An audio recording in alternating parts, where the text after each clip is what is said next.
Hey, it's Lance of 20-Sided Night. And I'm Evan. And today we're going to be reviewing condition cards from Paizo games for Starfinder. Before we begin, I just want to remind you all to go ahead and like, comment, and share this with your friends, just to make sure that we grow and continue to be doing these videos. And make sure you turn notifications just so you know when we make another video.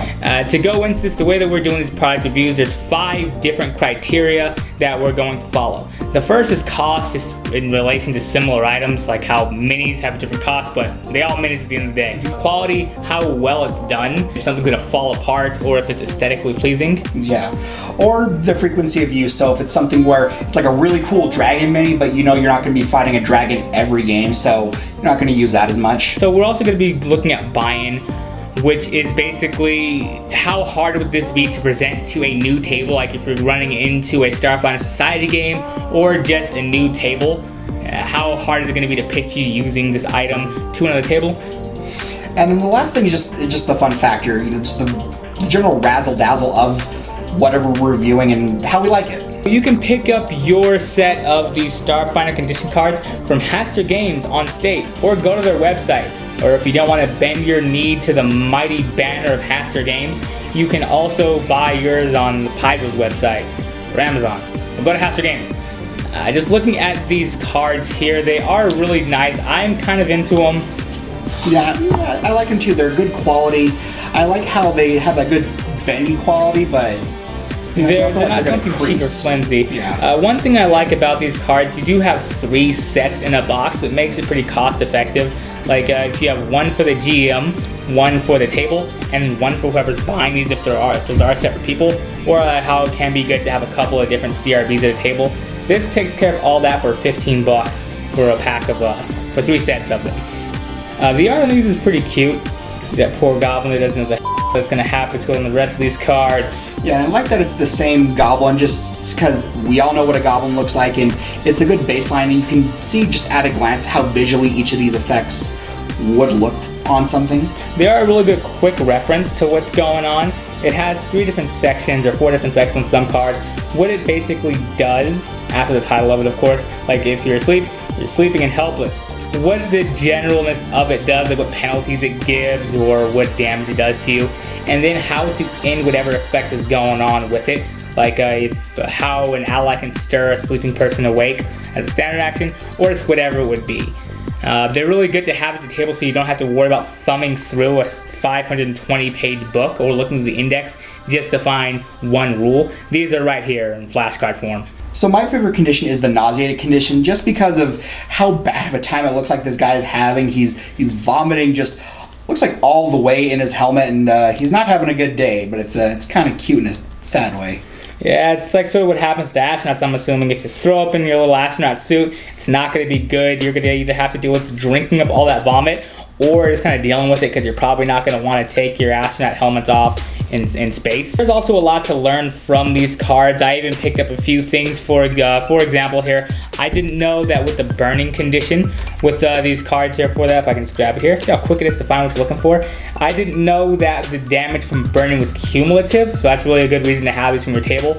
Also, I didn't know that with the burning condition that there's a set DC to roll for until I read this card, or alternatively you can jump into water or spend a full action to roll on the ground.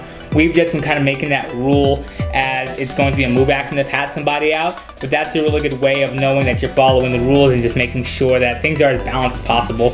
Or another good thing is with the artwork, how it shows different things like the dazzle condition. We never really, we were always reading it, we're like, what does this even do? But basically, it's like when you're getting flashbanged, or a more common example is when it's nighttime and you're going to the bathroom, you turn the lights on real quick and how you can't see for 2 seconds. It's basically that. That is a really good reason to have these cards as well. The illustration on these, it does a really good job of showing exactly what's going on. Like for Dazzled, I sort of thought that before it was just kind of you're really fascinated with something and you're kind of looking at it, but no, Dazzled means you're being blinded by the light.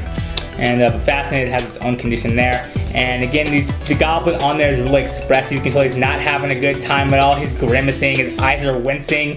He's not being okay right now with that. And so, what are your general impressions of these cards? Like, what did you have these at any of your table? What do you think about the cost of it? 15 bucks for this 53 pack of cards that has 3 sets each. You know what? For the cost and what you're getting, I actually really do like it. So it's getting my vote for that. Yeah, the cost again is $15 for something you can pretty much always have at your table to make your game go by a lot smoother. So its cost is really good. For quality, I'm gonna have to say it's a yes for me, because again, looking at the cards, the artwork is done really well on these. The Goblin's very expressive. He's dead, but it's not just like just a guy lying on the ground. They really make sure it's a little cute little skull there. Yeah, so you know he's dead. Yeah, it sticks in the same Starfinder aesthetic, which I know like some other books, even if they're with the same publisher, even with the same book, looking at you, Dungeons and Dragons Monster Manual, you can tell it's all done by different artists. This one, it's all in the very similar art style. Poop, look at that, poor guy. You can tell it's always going to be the same good Starfinder quality. So for art and aesthetic, I'm gonna have to say that's a win for me. And frequency of use, you can use these in pretty much any game that has conditions going on.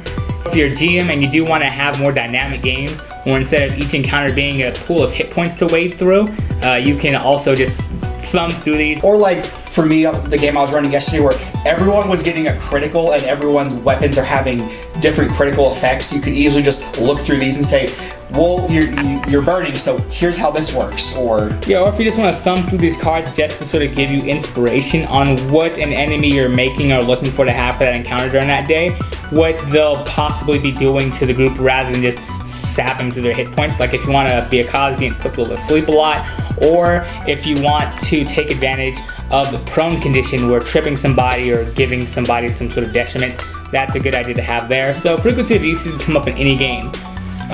For me, buying, I mean, these are literally the rules. There's no buying at all unless you have a weird DM who's saying, no, I'm making new weird rules also.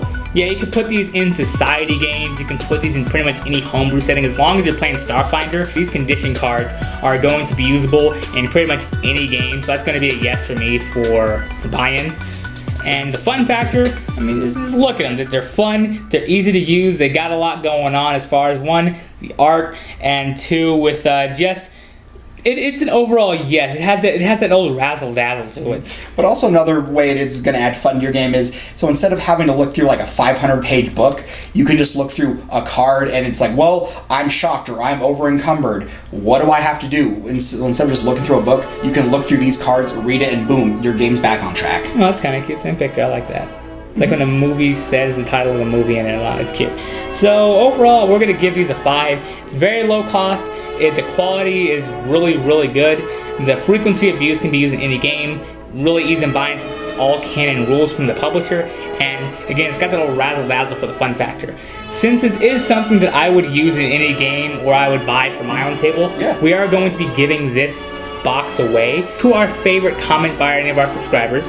All you have to do is just make sure you're subscribed. A share would be nice, and then just drop a comment down below in any of our videos to be entered. Thanks again for watching 20 Saturday Night, and bye for now.